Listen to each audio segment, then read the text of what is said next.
kwakira lettre de reçu ari kumwe n'aya hariho ivyegeranyo vy'amanama twagiye turakora muzosanga harimo n'ama-plan d'action twagiye turakora ibikorwa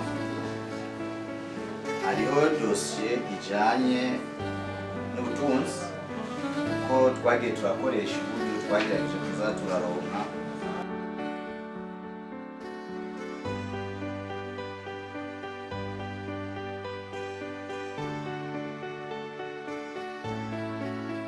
ikidodo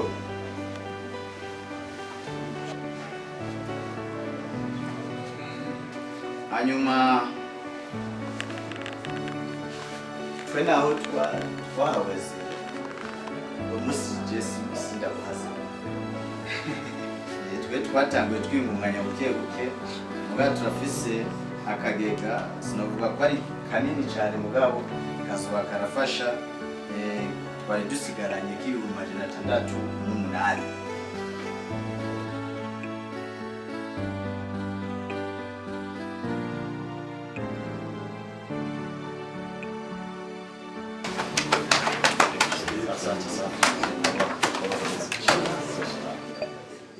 hahejeje kuba ibisikanya riciye mu bwumvikane hagati y'abahora barongoye umuryango w'abayisilamu mu ntara ya Ngozi n'abagiye kubasubirira. Twebwe rero mu ntwaro turabishima cyane iyo abantu bacishije ibintu mu kumvikana biraduhimbara. Muno muryango hari hamaze iminsi hariho ibibazo bene ivyo rero twebwe mu ntwaro biraheza bikadutera ikibazo kuko abayisilamu bari mu bene igihugu dusanzwe turongoye. Turabishimye rero ko byagenze mu mahoro n'umutekano, batuboneyeho n'akaryo ko gukeza abizewe no gushimira abari basanzwe barongoye umuryango w'abayisilamu mu ntara ya Ngozi. Mu ncamake ikintu ca mbere mu buzima ariko arahara mu ruganda ngo ntibacura. Iyo ahantu habuze ubumwe hakabura urukundo itekane rikabura mu mitima y'abantu nta na kimwe mwoshobora gushikako. Icya mbere tugiye kwihutira gukora ni ukurondera icyo ari cyo cyose umuntu yokora maze kikazana icyizere mu bantu, abantu bakaja hamwe. Inyuma yaho rero tukabahamagarira ku bikorwa ku mwanya muto na cyane cyane mu ntumbero yo kwihutira guhakikisha cyangwa se gushira mu ngiro ihangiro rya nyene cyubahiro umukuru w'igihugu ahavuga uti mu bihumbi 2040 igihugu cacu cy'u Burundi kibe igihugu cifashe, maze mu bihumbi 2060 igihugu cacu kizoba igihugu giteye imbere. Rero kuri iyo mvo mu muryango w'abayisilamu komibunga ha Ingozi nkumbure mpejeje kuragizwa tuzokora ibishoboka byose kugira ngo turabe yuko natwe iryo hangiro tworishikako mu ntumbero yo gushigikira imigambi ya nyene icyubahiro na cyane cyane ko abayisilamu nabo ari abene gihugu. Ubutumwa twabahaye twabahamagariye gukundana, gushira hamwe, kurengera ibatandukanya kugira ngo bashire ingufu hamwe bubake intara na cyane cyane umuryango w'abayisilamu ngaha mu ntara ya Ngozi.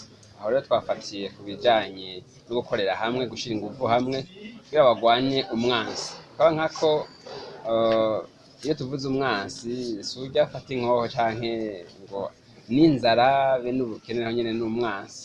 Nico gituma tuhamagarira gukora amaboko mu mpuzu kugira ngo barime bimbure imwe wese mu byashoboye akore kugira ngo agwanye uwo mwansi.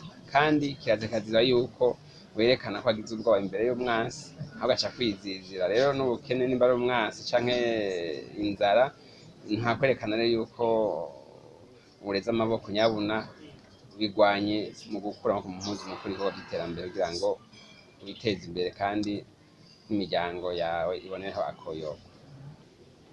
Ico nsaba ubwa mbere ndiherako uguhagararira ukuri, hama nkahamagarira n'abajya nsubiriye twese hamwe tugiye hamwe birashoboka. Kwa kuri tugushize imbere buri kimwe cyose kizogenda neza. Hama nkabahamagarira twese hamwe muri rusange kwirukira icyo ari cyo cyose cyotuma dutera imbere, dushigikirane kujya banezerewe, umunezero bagize uzugaragarire mu bikorwa. Nkanahamagara abavuka ntara bari hirya nino baze badushigikire, dusangira ibikorwa by'iterambere.